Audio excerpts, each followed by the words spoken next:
Happy to have you aboard here for the Really Big Barbecue Show. Boing.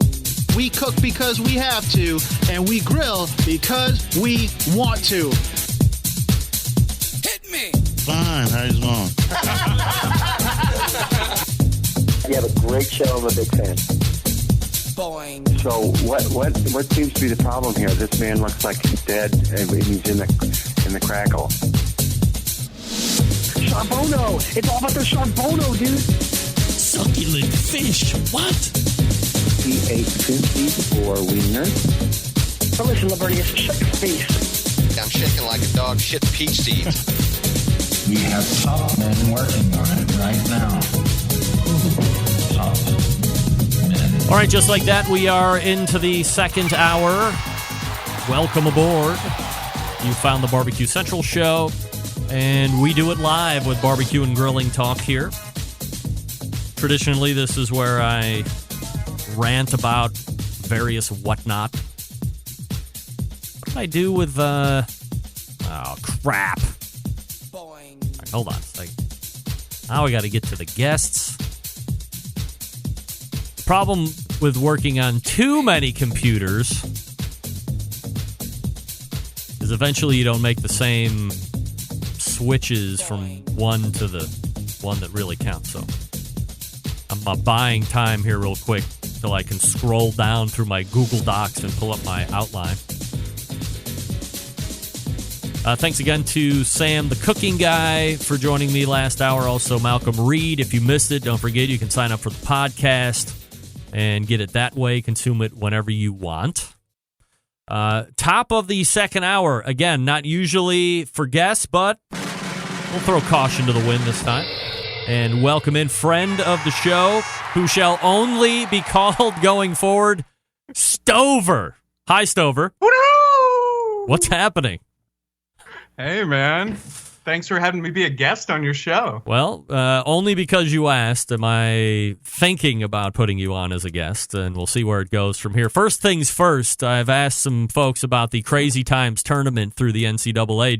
Do you see a Final Two out of the Final Four? I don't even know one team in the NCAA. Really? Yeah. All right, hold on. What is the NCAA? We're going to play a game show. First of all, okay, let's do it. We have contestant Stover. Stover, tell us a little bit about yourself. Well, I am Stover. I am also known as the Barbecue Hunk. I'm a well-known barbecue personality, and by well-known, I mean 1,000 people follow me on Instagram. Well, all right. We're almost there. All right, so let's play the game. Let's do it. All right, Stover, I'm going to ask you a series of basketball-related questions, and you have the opportunity to win cash prizes for every correct answer. Yes! I'm so excited. An amount yet to be determined, but believe me, it could very well be not life-changing money. Okay. Well, I'm used to not life-changing money. Thank you. Question number one. What does NCAA stand for? Okay, I've got to think about this. It is never collect a aardvark. I'm sorry, that is not it. Well, that's all right. We'll continue on. Question number two, Stover. That was a fun game. Well, we're not done yet. Ouch. Name one basketball team that is now in the Final Four of the entire basketball country collegiately. One of the Final Four. This one I do know, Greg, and I think I'm in for the money. Okay. The Portland Trail Blazers. Is that your final answer? That is my final answer. All right. We will race to the answer thing. And we do not find... Andrew, you are not the five. Sorry. Not the Portland Trail Blazers. Of course, Portland Trail Blazers is an NBA team and not an NCAA team. Texas Tech would have been the correct answer. Auburn would have been a right answer. Michigan State would have been a correct. Virginia would have been a correct answer. There you go. The old Gonzaga. That's right. Not Gonzaga. Last question. Okay, let's do this. Barbecue Hunk, Stover. Yes. Name last year's NCAA Men's Division I overall champion. Okay. Can I phone a friend? No. I was going to call John Solberg. Who? John Solberg. Trust me, advice. you probably have better sports knowledge than John Solberg. Yeah. A professed If non-sports there's one... I actually am the only person who knows less than John Solberg. Great. That doesn't bode well for you. I'm going to guess the Big... his nickname is The Big, and they call him the Big Steph Curry. The Big Steph Short Curry. for Stephanie. Okay. Do you have a team name for that? Yes, he is on the Global State Aardvarks. Is that your final answer? It is, yes. Okay. Of course, we all know that is completely wrong. It was Villanova. Of course. You know it was Villanova. Why would you ask me about basketball? You know it was Villanova. You know this. I don't know anything. All right, here we go. Let's sum up. Stover knows nothing about sports, even less about NCAA basketball, even though we are in the midst of the most hotly anticipated 64 realm bracket you have ever seen. The last round was incredible. You have no idea what's happening. But that's all right, because we're not really here to talk about it. So, for everybody here, for Stover, for myself, here at the NCAA basketball trivia game, this is your program host, Greg Rempe, saying adieu.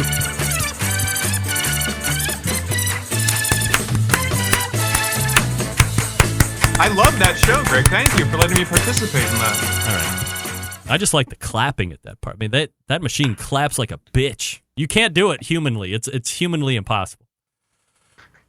All right, so, Stover, I wanted to have you on because if people are following you as Barbecue Hunk, I think my ear just went out. They may or may not have noticed that you are running a Barbecue Hunk Hall of Fame contest, or perhaps they didn't even know they were taking part in it. That's right, yes. I opened up a Barbecue Hunk Hall of Fame contest a couple days ago, asked for entries, and it is now closed, so you won't be able to enter this contest. I have one winner. One person entered. Really? Yeah. Maybe it's the person on the line right now. Caller, go ahead. Oh, well, there's no pay. Hello? I have one. Hello? Who's this? Austin. Who? Austin. Go ahead, Austin. You have a question for Stover? I do have a question for Stover. You know, I've been following Barb. You got to turn it down behind you. Oh shit! All right. Is this one of my fans? Come on, give me a break. He's out of here. I can't be dealing with JV callers. You guys, I tell you every goddamn week, turn your stuff off behind you. Hunk. Why are you yelling at him? I'm talking to everybody now. If you're going to call into the show, don't play anything in the background. Be ready. There's no call screener. As soon as you hear yourself or you hear me talking, you are on the air. Okay? Don't make me chastise you every time you people try to call in. You're going to get caught up in the echo monster if you don't follow my rule. He thought he heard me. Then he heard his radio. Then he got confused. Then he stopped talking. Then I hung up on him. Get that big stuff out of here. Let's talk about the barbecue hunk. Was that the winner of the Barbecue Hunk Hall of Fame contest there? Mr. No Austin? idea. I don't know. Was it? Let's just call him the winner, Greg. All right. What I really wanted to tell you is that because only one person entered, yes, we're going to have a whole new contest. All right. Quickly tell me about the new contest. How do we get in? Okay. I would like to make, for charity, and I've been talking about this for about a whole year now, a Barbecue Hunk calendar. And I've been asking for submissions, so I need 9 more people. I already have 3 months full. Oh, yeah? Okay? So with peace and love, I need love. 9 hunky men or hunky pieces of meat submitted to me on Instagram. You got to tag Barbecue Hunk. That's BBQ Hunk. And you might end up in this calendar. So, for instance, I could take the cover off of my brand new Weber grill, maybe take my own cover off with some tongs, maybe like a real slinky apron, take a picture with my new Pixel 3 and send it to you and hashtag it and tag you at Barbecue Hunk. That's right. I'm looking for slovenly men holding big pieces of meat, preferably. Oh, yeah. Love that. Sounds great. You and I both know from selling barbecue T-shirts that there's something called barbecue medium. Yes. And that's triple XL. I was going to say, that's 3XL where I come from. That's right. Yes. I want everyone to follow Barbecue Hunk and send your photos. And at the end of the year, I will announce on this show, I'm telling Greg for the first time, the winners of the Barbecue Hunk calendar contest. And the prizes you are included in the calendar, correct? You are included in the calendar, and lots of people will be staring at your body and meat. Right, yes. And then it's a big prize. How much money do you anticipate generating for charity? Well, let's see. My mom said she'd buy one, so about $10. One, as in a box? One box she'll buy? Yeah, one box. Wow. My mom is buying one box of Barbecue Hunk calendars, and then you said you would go in for a pallet. Yes, a pallet for giveaways for the winners of cheese or font. You didn't ask who the three people were that were already included in the calendar. I was getting there. Who are the three people already included? Are they the embedded correspondents? You got the Barbecue Hunk right here. Yes, right. You can't give up this guy. Then you have the original Barbecue Hunk, Brendan Lamb from Fort Worth. Yes. He does Smiley's Barbecue. Very hunky. The well-known Barbecue Hunk, much hunkier than I am with my new dad bod. And then he doesn't know it yet, but Mr. Greg Rempe. He is? December. All right. Sweet. Yeah. I would love to see the picture you got of me. I got it last year at the NBBQA conference. Oh, yeah? And I had all my clothes on? A little sneaky peek. Oh, I like it. Well, hey, what can I tell you? Were you in my room that one? Is that what I heard? Scrummaging around? Do you know? Yes. Do you know it's been a year since we fell in love, Greg? Yeah, I knew it. I was just looking at that the other day. Somebody's like, "Oh, are you coming back this year?" And I was like, "Well, let me see. Can I pay $75 more to try and get my podcast to win again?" No, I don't think I want to do that. One of my favorite moments of all time was revealing to you that you came in 5th and we came in 3rd on Best Podcast. God, that was the worst. One of that might have been the second worst. The first worst, and certainly no offense to what were the guys' names that did the best the Rub podcast? Jimmy Shotwell and Forrest Goodman.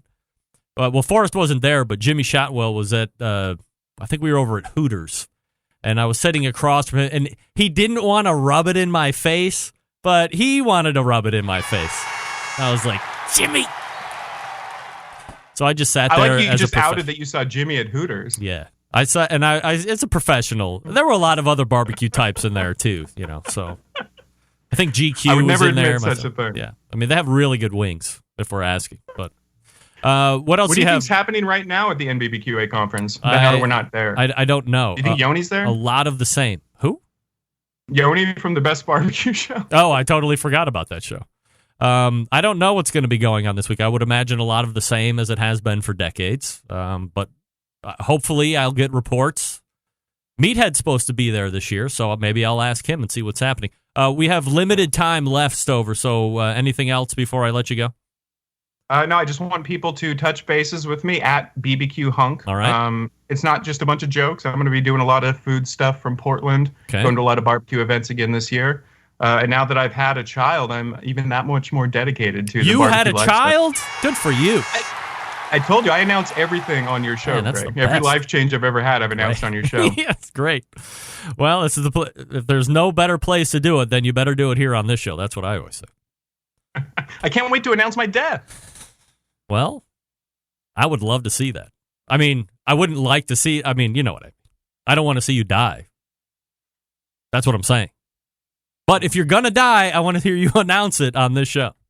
That's right. We've taken a creepy turn, and I want to get out of this immediately. Stover can be found at BBQ Hunk. Follow him. He is well over 1,000 with a bullet. And don't forget, if you want to take some saucy pictures with your person and a big hunk of meat, you can tag at BBQ Hunk, and you might have a shot of filling out one of the 9 open spots in the Barbecue Hunk calendar that will be sold for charity.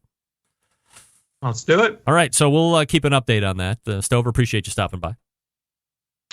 All right. There he is. Greg. Stover. John Dawson, not incorrect with creep factor to 27. I agree with that. Paul Schatte coming up out of the break. I want to quickly tell you about Big Papa Smokers.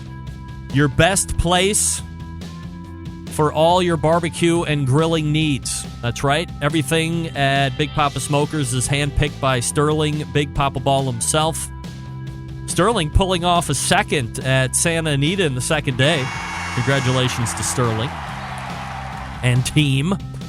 Whether you're a backyard barbecue fanatic or a competition pro, Big Papa Smokers has something for you. How about those great rubs and seasonings? Sweet Money, Cattle Prod, Cash Cow, Little Louie's, Desert Gold. Double Secret Steak Rub. That's one of my favorites. 13 perfectly balanced flavors that transform ordinary meals into extraordinary. Also, that great partnership with Steph Franklin over at Simply Marvelous Barbecue. They form the West Coast offense when used together or in combination. Owner of Granny's Barbecue Sauce. If you're looking for that new go-to sauce, go ahead and check out Granny's traditional yet powerful flavors. Also, aside from the premium selection of rubs and sauces, they have great cookers for you to choose from for sale. How about the Mac 2-Star General Pellet Grill? Big Papa's is the exclusive Mac dealer, and they even offer special packages if you don't like pellet smokers. The Old Hickory Ace BP is the charcoal smoker that Big Papa trusts on his competition trailer. They also have the M Grill from Texas that's built like a tank for all you backyard enthusiasts. If you're not sure what you need, call them 877-828-0727 or shop online at bigpapasmokers.com. That's bigpapasmokers.com. Paul Schatte coming up out of the break. Stick around. Be right back.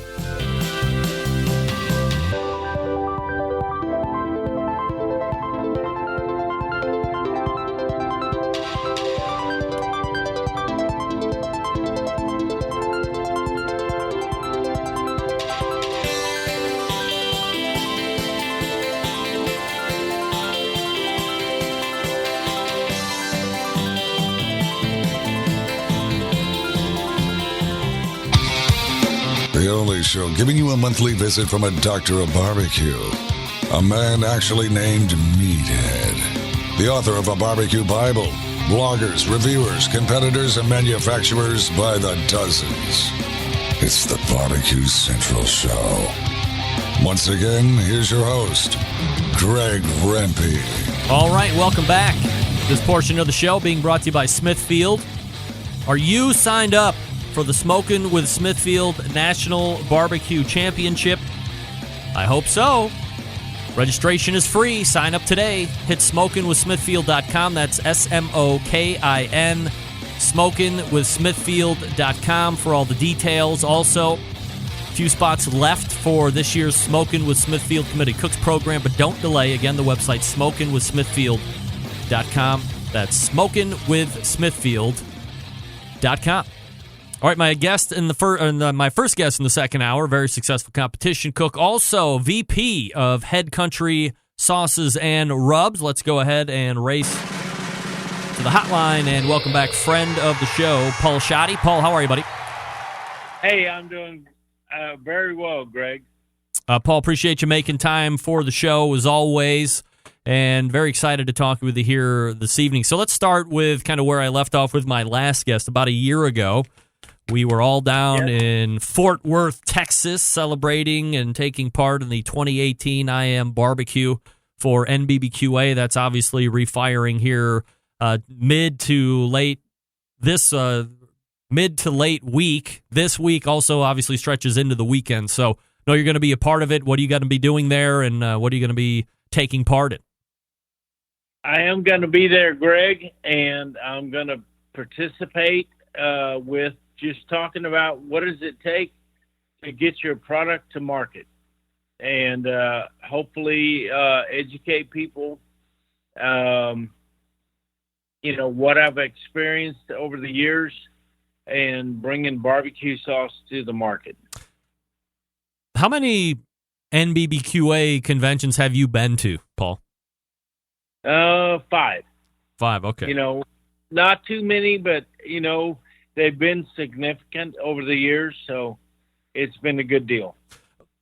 How do you gauge what NBBQA is? Is it mostly people that are in the industry. I think there seems to be a little confusion on, if you were just I'm different in the case where, I could show up pretty much to any kind of barbecue event and get something out of it. But, if, John or Jane Backyard Cook wanted to show up during the course of the week, is there stuff for them there, or do you really need to be in the business or industry of barbecue to get something out of those first 3 or 4 days?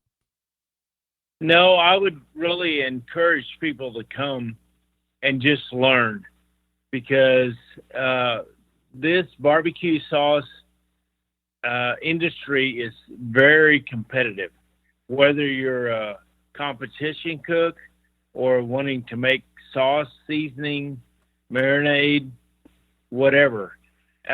So come and learn, listen, and just find out what's going on, because I've told people over the years, don't hawk the house, because, man, you can spend a bunch of money and just, not make any.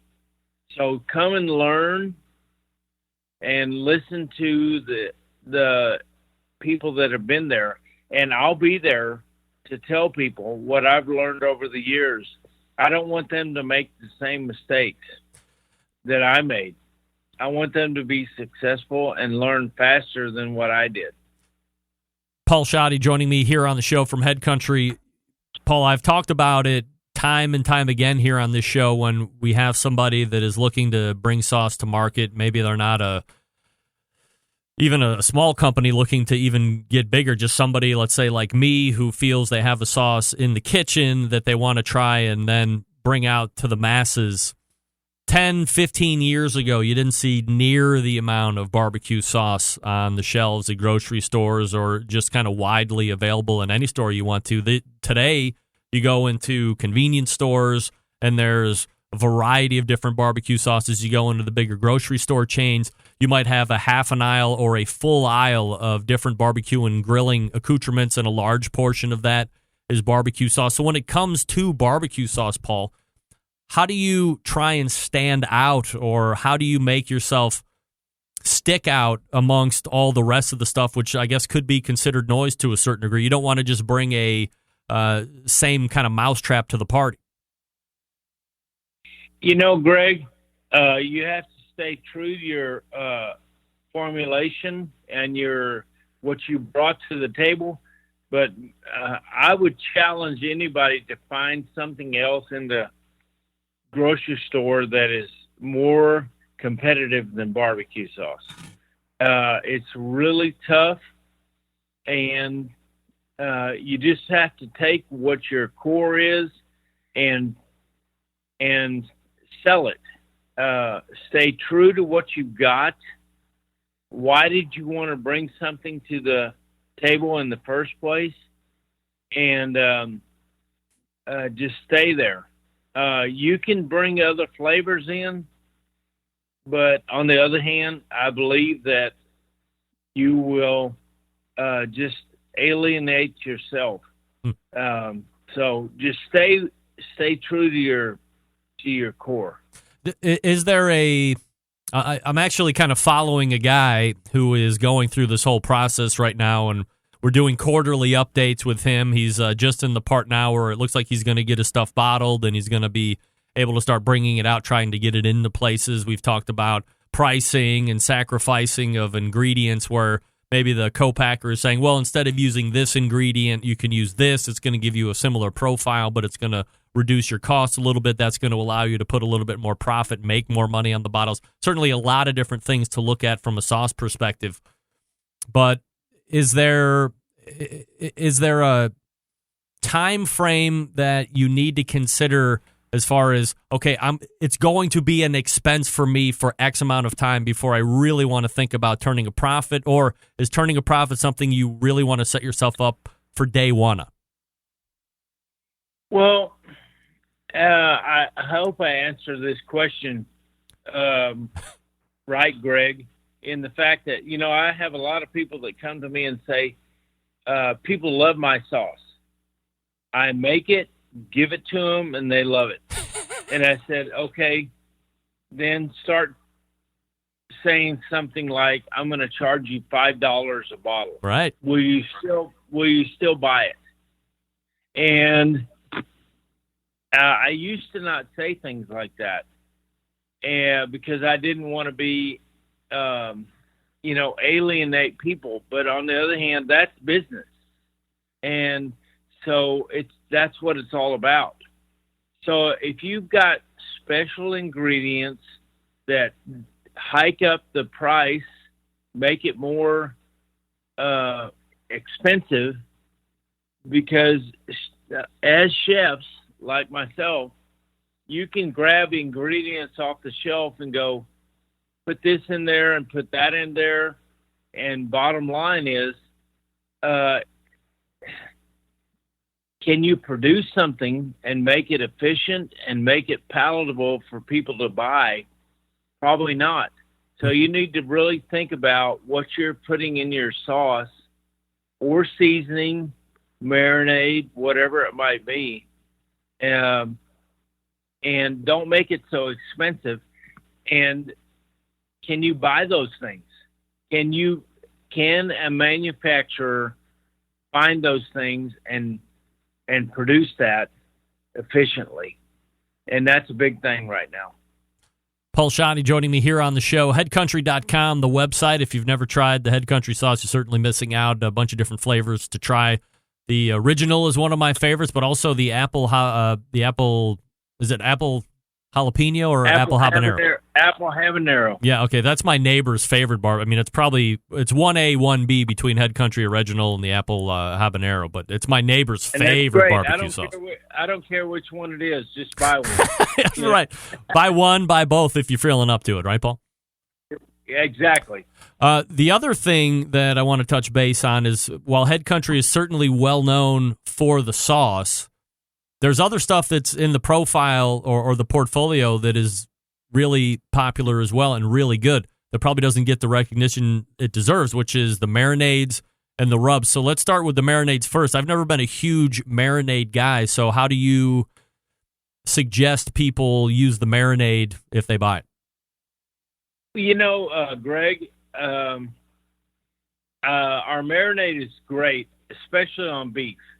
And there's a lot of competitors out there that use it on their brisket. Mm-hmm. And if they're doing steaks, which is really becoming popular, it's awesome. It's a short marinade. Don't do it hours, 45 minutes at the most. And it's on the top, not an injection. And it's really good. It's walked many times at competition. So when I won the world championship in '94, I used our marinade, and I've used it many times. All right, and then go ahead. I was going to say, and then you also have the line of rubs. Yeah, we have 3 seasonings: our original, sweet, spicy, and High Plains heat. And so we're known more. We have more than just barbecue sauce. We have seasoning and marinade. So I ask people to check us out because they're great. Paul, let's talk quickly about the Head Country competition side of things. How is 2019 shaping up for you? What have you done so far, and what do you plan to do for the next couple months? Greg, we've only done a couple of contests, Houston and San Antonio rodeo contest. We plan to do a few more. I don't compete near as much as I used to, but want to stay connected with my friends and colleagues that compete. And so we'll do some more. And I do some special events that I've been asked to do, and that's kind of what I've been doing for the last couple of years, getting ready to do the Kansas governor's wild turkey hunt. And, that's kind of special events, but I want to stay connected with my barbecue guys. Are you out of the competition stuff as much just because there's not an interest, or are you just busy doing other stuff? Well, that's exactly it. I'm very interested, always, but just doing other things that people ask me to do. And then, if a competition comes along, and I've already committed to doing a special event, then I'm going to go do the special event, not the competition. So I just need to commit to competing more. Do you have plans to do the World Food Championship this year? I don't. There's one contest coming up, and if I, win that category, then I'll go back. But right now, no, I don't plan to do that event again. All right, Paul Schatte joining me here on the show. Paul, last question here before I let you go, and appreciate the time tonight. As I had mentioned through a couple different guests here and at the top of my show this evening, in 12 days, the nomination window closes for the 2019 Barbecue Hall of Fame nominations.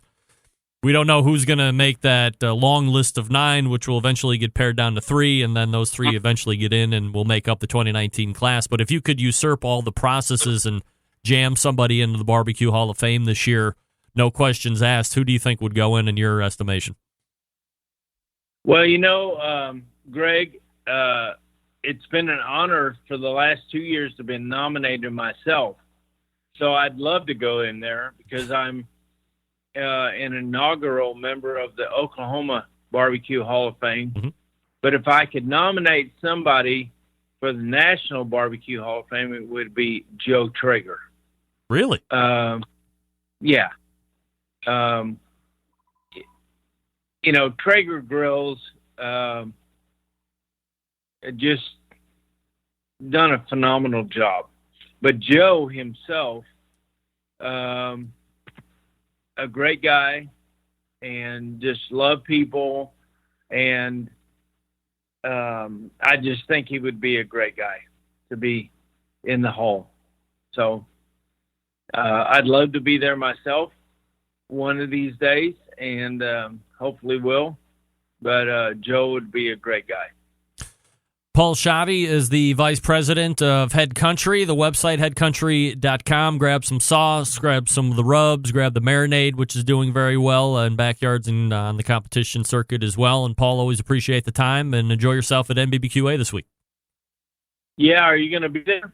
I will be in Louisville, Kentucky for a Junior Olympics volleyball tournament, so I will not be there this year. But maybe next year. It's those damn kids. They ruin everything, Paul.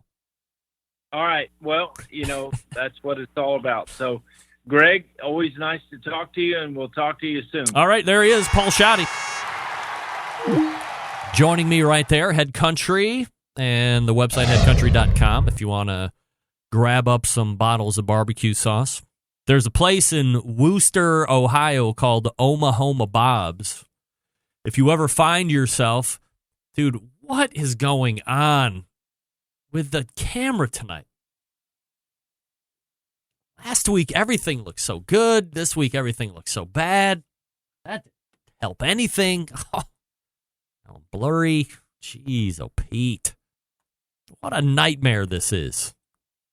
How can it change this much from one week to the next when I don't make any changes? God, the color's all messed up. I didn't change any of the lights. I've had it. Hold on.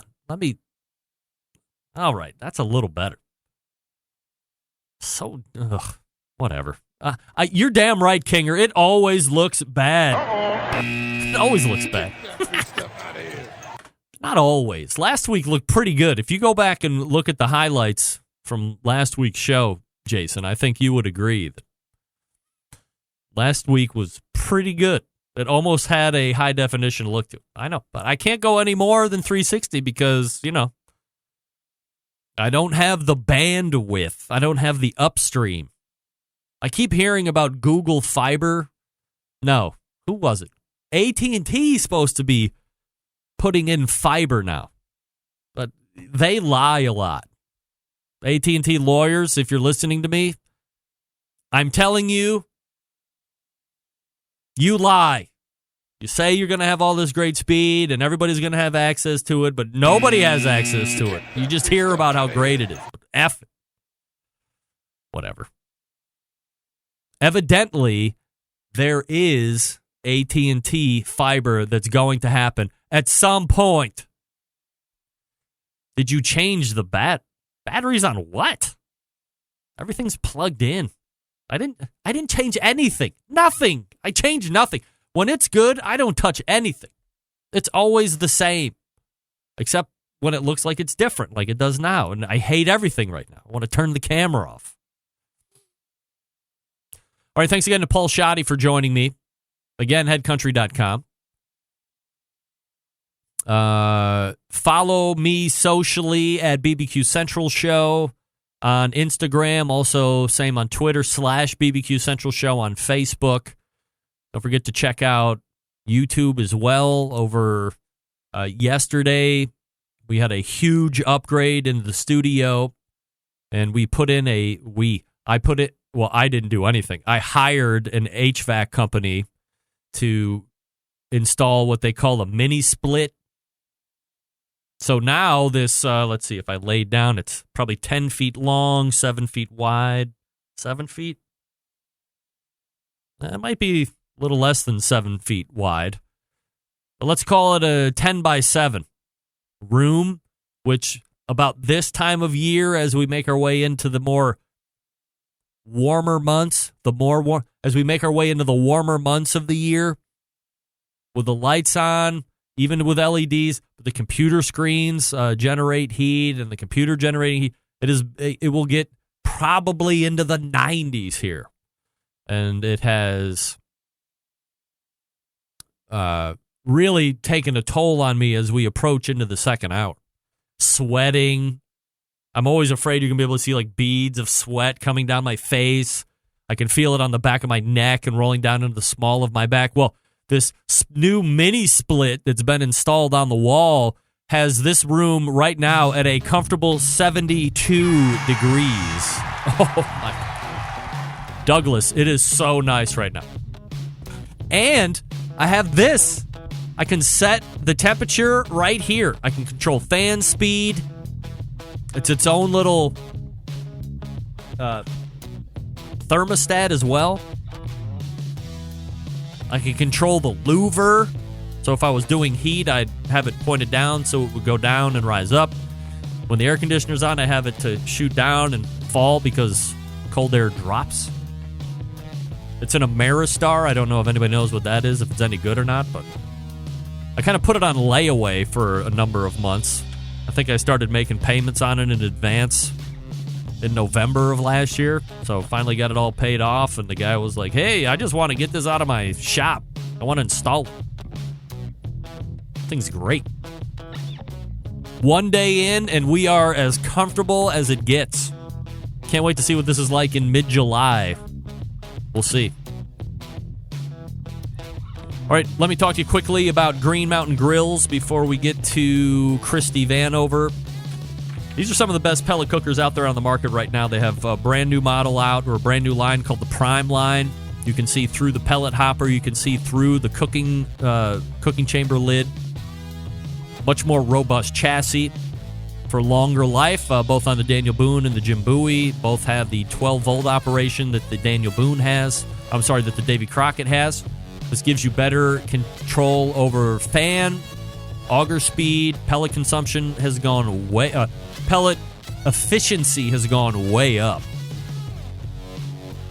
These things are great. Same cooking space as you were used to with the classic line. Also, if you like doing the pizza stuff, you can rip out the guts on the Prime line as well and drop the pizza oven insert in there, and away you go. As Jason Baker said a couple weeks ago, if you have something other than a Green Mountain Grill, he has seen people kind of Frankenstein the pizza oven insert into their pellet cooker. Doesn't probably fit 100% great, but you know what I'm saying. GreenMountainGrills.com. That's GreenMountainGrills.com. And we are back with Girls Can Grill creator Christy Vanover right after this. Stick around. I'll be right back.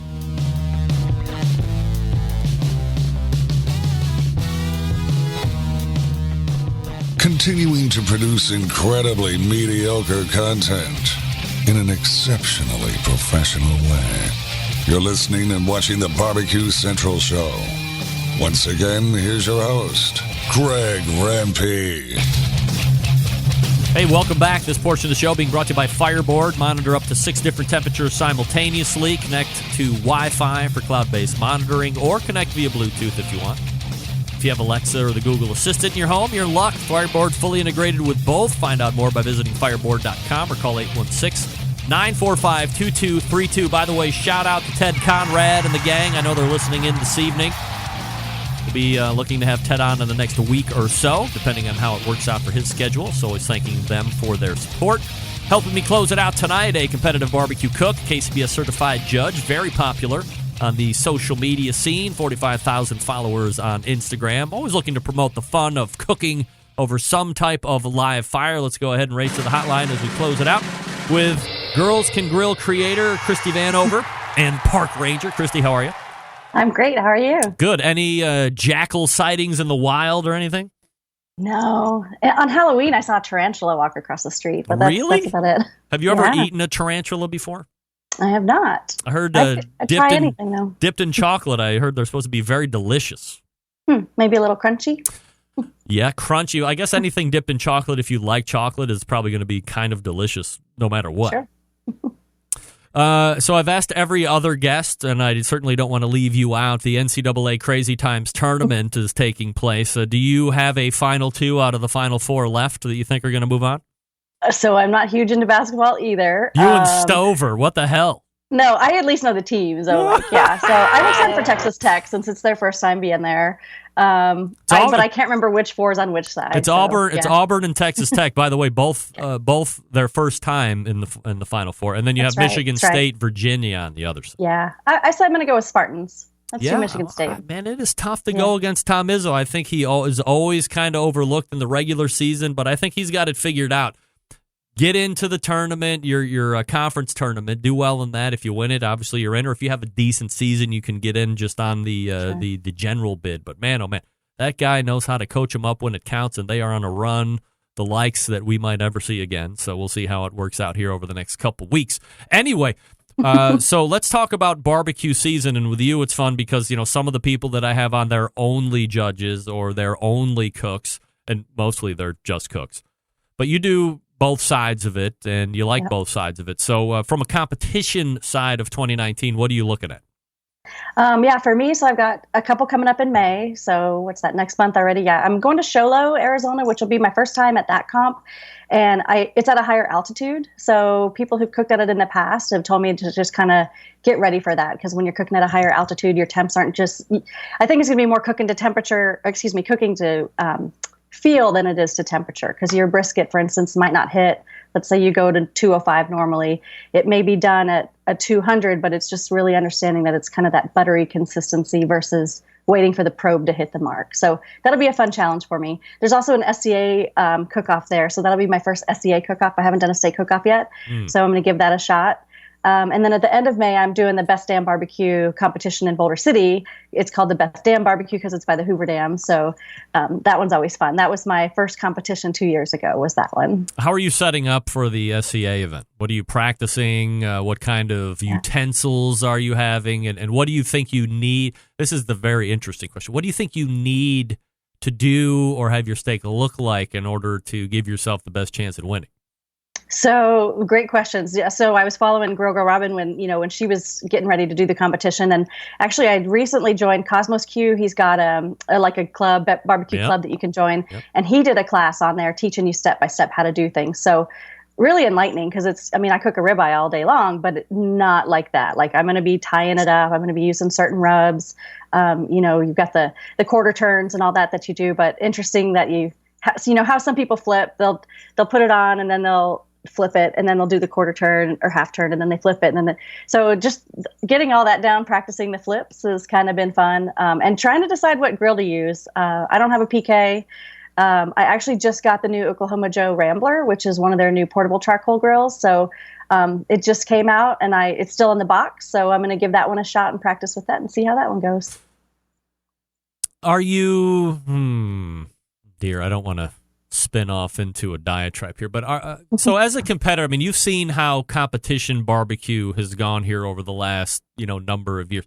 And just from an outsider's view, looking into competition barbecue, it was popular, was growing, and then somewhere along the line, and I don't know exactly where it was, but I mean, it had to have been somewhere in that 2009, maybe 2010 range.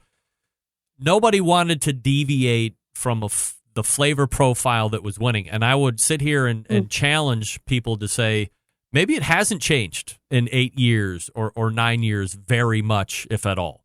And nobody seems to want to be the guy or gal to say, you know what, fuck it. I'm just going to go completely out of the box this competition. And if it scores well, then I'm going to do it again. Then I'm going to do it. And that's kind of like the change agent of flavor profile. But it costs so much. There's so much expense involved. Nobody wants to play too far out of the box because the perception, and I guess the rule is you'll probably be penalized. You won't be brought up. So all the way back now down to the Steak Cook-Off Association stuff. Would you rather see somebody have, I think there's a perception that you need to have those quarter turns and all that stuff that you were talking. You got to have grill grates to infuse those grill marks on there. Would you hope that it wouldn't be like that? You could go with a flat top, or you could go with, it didn't matter how the steak looked per se, or have those grill marks in order to get the win, because I think that's what it's skewing to at this point. Yeah, I agree. I mean, that's barbecue in general. Like, I mean, if, when we eat ribs at home or ribs at a restaurant, everybody likes them fall off the bone. But if you're at a barbecue competition and they pull all the meat off when you take that bite, you're scoring down. I mean, it's just like that across the board. So yeah, with steak too. I mean, I'm all about grill marks. I think, I always say diamonds are a girl's best friend. And to me, my diamonds are grill marks. So, I love the grill marks on the steak, but you're right. As far as like shaping it into that perfect, circle, and it's not natural. Just like chicken thighs. What we do to chicken thighs is not natural. I mean, but it's kind of the game. And yeah, I guess we kind of all conform. I mean, there's a few people who will throw out chicken legs every now and then, try to make things different. And they test it out. They test the waters. I think the guys who do a lot of competitions a year, they've got a little bit more wiggle room to test things out. Whereas me, I'm hoping to do 7 this year, and I just don't have a lot of room to play. So I'll probably be pretty conformist. Although I tried a few new rubs, with my chicken in February. I tried Susie Susie from Hey Girl Hey. I know she was on your show recently. Yep. And she just launched a new chicken rub that she never intended for competition barbecue. And I tried it and I won first place. So there's some new stuff out there. I mean, I think you still got to go with your taste buds. Don't just go with what every video says or what all my recipes say or what other people's recipes. Go with what tastes good. Christy Vanover joining me here on the show from girlscangrill.com, also on social media handles at Girls Can Grill. So that's the competition side. What about the judging side? Yeah, so it's hard to judge as much as I want to, because every time there's a competition, I want to cook it, and there's not a lot here in the Southwest. So actually, next weekend, I'm going to be judging what we call the spring training. Our Nevada Barbecue Association has spring training where the cooks get to cook and take it into the judges. They're all CBJs, and then the CBJs actually give them feedback live and tell them why they scored the way they did. So I won GC last year at spring training, so I decided I'm going to judge it this year and just give that a shot and help my fellow teammates out too who are competing on the Nevada barbecue circuit, to just kind of give them the feedback from my experience. And then I have judged the Jack for 2 years. I'm going to do that again this year. That's really awesome, really amazing. I mean, you're sitting in there with a whole bunch of Hall of Famers. You're tasting the world's best barbecue. Doesn't get much better than that. I mean, the brisket is like, we need 0.5 points almost. The brisket is so evenly amazing. Is it not fair to say anymore that the judges' discrepancy as far as experience palette is so drastic? I mean, does everybody have an idea what's happening there? At the Jack? Yeah. It's interesting because there's also celebrity judges. So you have a range from master CBJs to barbecue Hall of Famers to someone like me who judged the Jack 2 years ago. And it was only the second or third time that I'd ever judged a competition, but I'd cooked at a competition. So I at least was, had that familiarity. But then there's people there who are local newscast people, and they're not CBJs. Well, I take that back. You have to become a CBJ before you compete, but they don't have a lot of experience judging or cooking. So I think there's a good diversity, but they do a really good job of splitting that across the tables. So your table's not going to be all master CBJs, and then the table next to you is all newscasters. They've got like one newbie at each table mixed with the really, Hall of Famers and stuff. All right. So from a location perspective, you're in Nevada, so like, West Coast area. Do you have a state of barbecue on the West Coast, in your opinion, on kind of where it sits? Oh, you don't mean a literal state like California, Nevada? No. I mean, like, where do you think the state of competition barbecue is right now in your area? Yeah, we're a pretty tight-knit crew. We've got Sterling Ball with the whole West Coast offensive and the California teams. They all pretty much come to the Nevada and Arizona comps, and we all pretty much go to the Arizona comps, and a few of us travel from Nevada over to the California comps. So it's a pretty tight-knit group, considering how spread out we are. And again, there's not a lot of comps over here. So I think we see a lot of repeats at the competitions. I'd say more teams from California, a few more from Arizona, and then us, Nevada. We've got like 3 to 5 teams probably. It's growing. It's tough. I think when we start to see new people join the club and think about doing competition barbecue, it's expensive, and they get discouraged when they're realizing that the guys winning are spending $200 on a brisket, and they're going to Costco and getting their prime, or sometimes getting their choice. So that makes it tough for people to jump into the game. But yeah, it's fun, though. Well, certainly. Otherwise, I guess people would do it if it wasn't fun. But usually you're doing it because there's some amount of fun in it. Outside of the competition stuff, you're looking at taking some classes. One of them is actually going to be here in Ohio. Yeah. So I try to do some barbecue classes because I'm always learning. I just finished Travis Clark's class down in Oklahoma. I think that was in March or so. I've taken Fergalicious class, Smitty's class from Loot and Booty. Yep.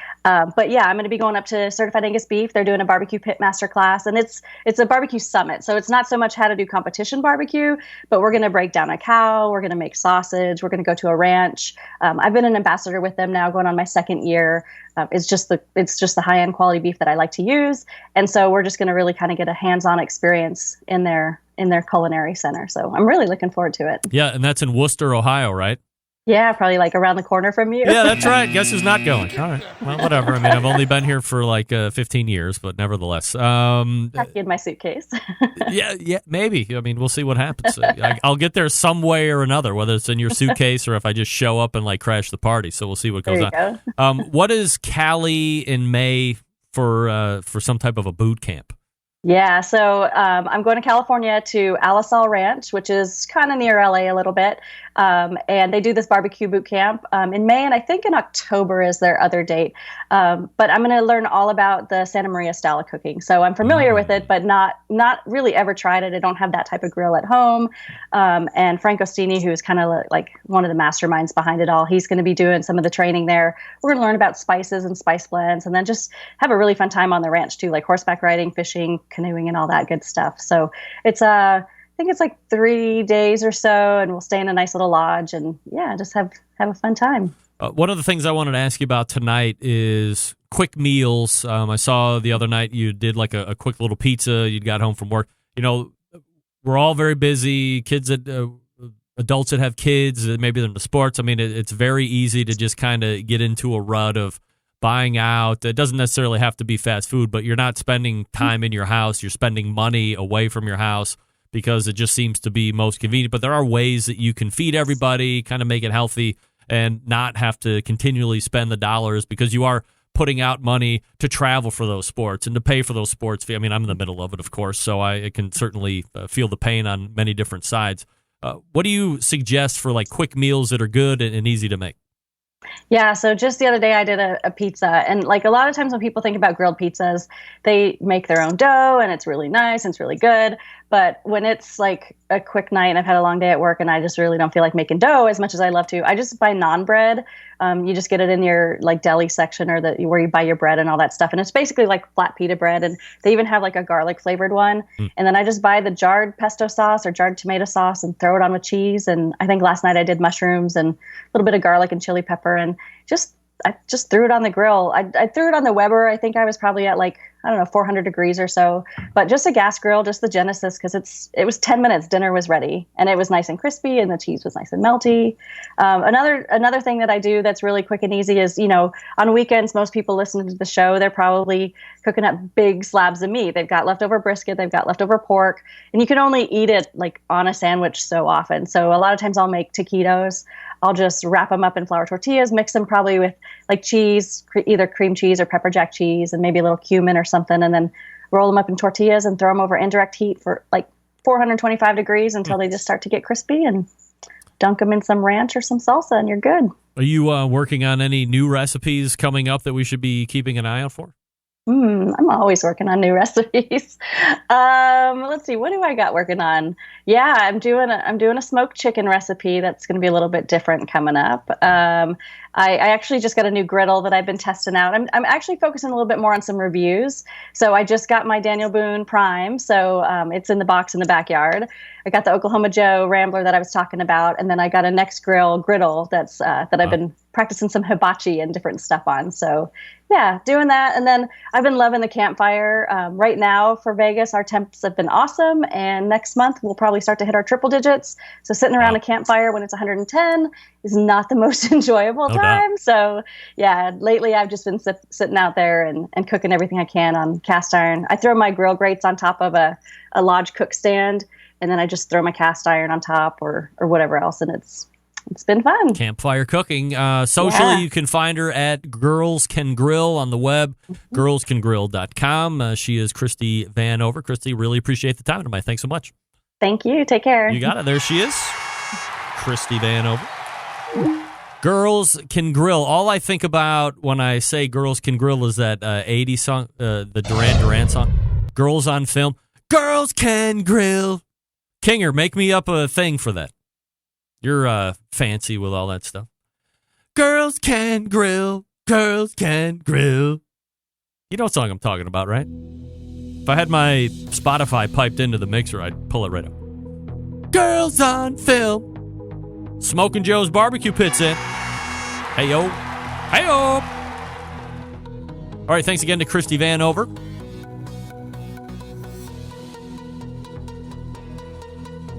And I think that's going to be it. Yes, Kinger, if you're not singing, you are not. Andrew, you are not the fire. You are not giving me that video. You sing. You should be singing into a Booze Teen microphone. That would be even better. Girls Can Grill. All right, we're back to wrap the show right after this. Stick around.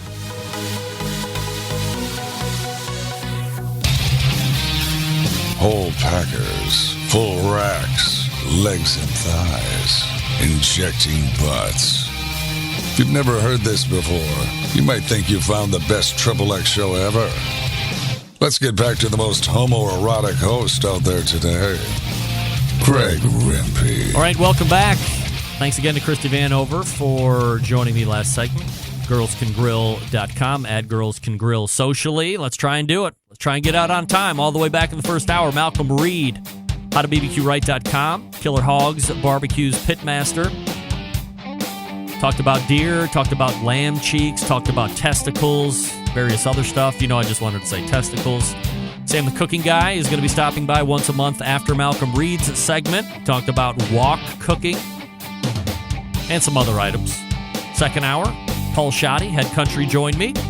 He's going to be at NBBQA this coming week, so stop by and say hello to him and check out his talk on bringing something to market. Christy Vanover helped me close the show. GirlsCanGrill.com, at Girls Can Grill socially. Big show for you next Tuesday, September 11th, 2001. I will never forget. Until next Tuesday at 9 p.m. Eastern Standard Time, this is your program host and proud U.S. American, Greg Rempe. Good night now.